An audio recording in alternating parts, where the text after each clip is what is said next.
In the shadowy corners of geopolitics, decisions made behind closed doors often shape the destiny of nations. In early 2020, one such decision threatened to destabilize not only Burkina Faso but also rewire the fragile balance of power in West Africa. At the center of this quiet storm stood two men, Donald J. Trump, then President of the United States, and Ibrahim Traoré, a rising officer in the Burkinabe military who was beginning to inspire hope in a region plagued by foreign meddling, corruption, and insecurity. But it all began with a visa application, and a denial that would set off a chain of consequences no one anticipated. The invitation. Ibrahim Traoré, still a relatively unknown captain in the military at the time, had been invited to a prestigious international military conference in Washington, D.C. It was a gathering of defense officers, intelligence strategists, and security analysts from across the globe.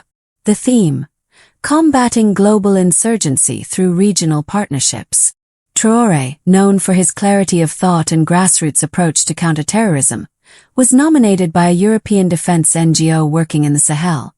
They believed his practical battlefield experience and visionary plans for regional cooperation could offer fresh insights.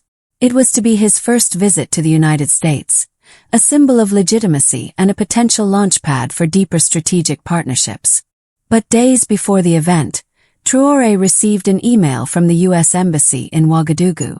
After thorough consideration, your visa application has been denied.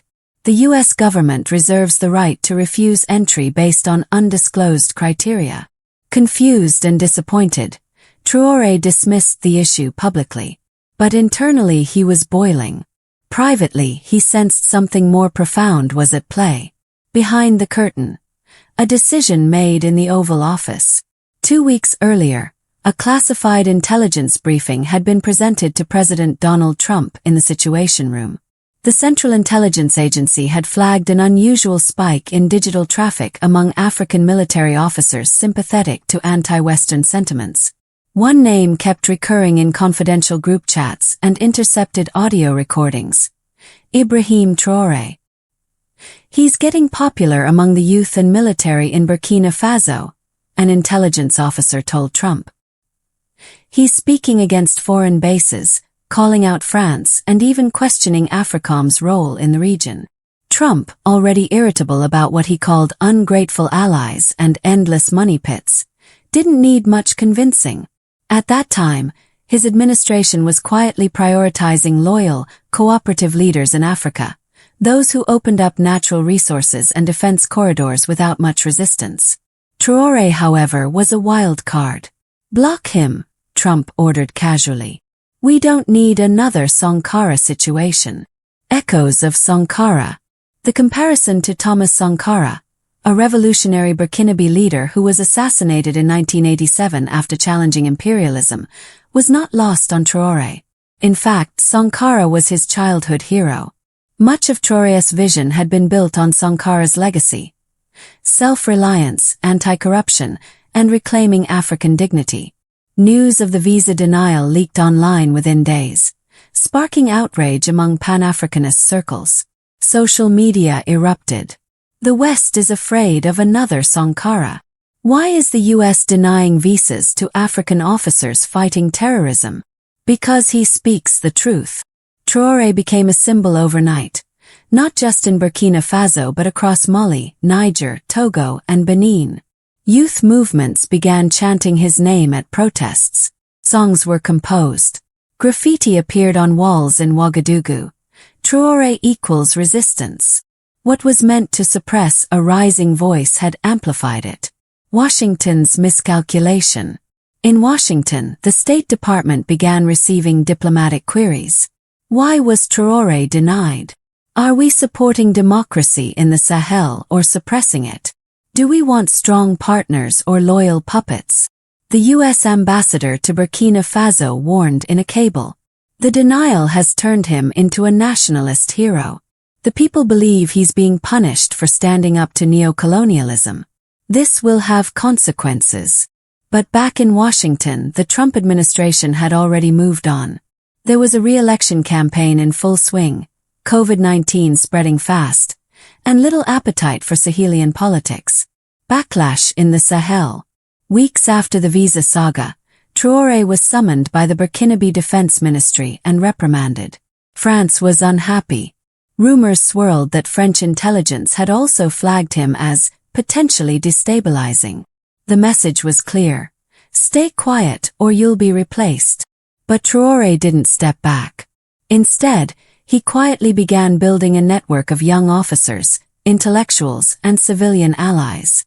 They discussed ways to restructure Burkina Faso's military doctrine, shifting it from dependence on Western advisors to grassroots intelligence and community-driven counterinsurgency. He also started delivering powerful, almost poetic speeches at local universities about Africa's future, resource sovereignty, and the manipulation of African leaders by global powers. To many, he became the man who was denied a visa but granted a mission. Plot twist: the poisoned colonel. One night in 2021, a senior Burkinabe colonel, widely known to be pro-Western and close to French and American attaches, collapsed during a private dinner with foreign diplomats. The official statement was cardiac arrest, but insider reports suggested he was poisoned. Whispers circulated that he had been planning a coup, not against Traoré, but to prevent Traoré from gaining more influence. In a country already racked by jihadist violence and fragile politics, the poisoning deepened paranoia within the military elite. Some officers resigned. Others shifted allegiances. The old guard was trembling. The coup and the new dawn. In September 2022, Burkina Faso woke up to news that shook the continent. A military coup had removed the transitional government. But the most surprising part: the leader of the new junta was a calm, composed figure in military fatigues. Captain Ibrahim Traoré. He appeared on national TV, flanked by patriotic flags, quoting Sankara and calling for national unity. He declared, "This is not a coup for power. This is a coup for dignity.